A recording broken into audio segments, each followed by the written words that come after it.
माझे नाव समृद्धी दीपक मेढे आहे. मी इयत्ता 6वी मध्ये शिकत आहे.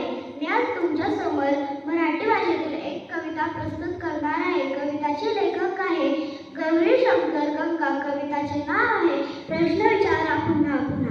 प्रश्न विचारा पुन्हा पुन्हा. असेच का अन तसेच का. शिकणे कधी संपत नाही. होऊ द्या लाखच का. कुत्र्याची शेपूट वाकडी का. पेंगुइनची मान तोकडी का. क्रिकेटची बॅट लाकडी का.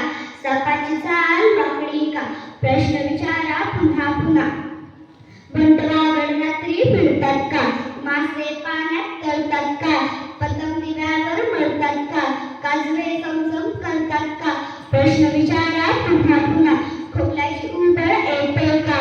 सर्दीत नाक गळते का. मेंदूला वास करतो का. आठवणीने उचकी लागते का. प्रश्न विचारा पुन्हा पुन्हा. रंगीत तारे असतात का. दिवसा तारे दिसतात का. जीवसृष्टी आणखी कुठे असेल का. माणसासारखा माणूस असेल का. प्रश्न विचारा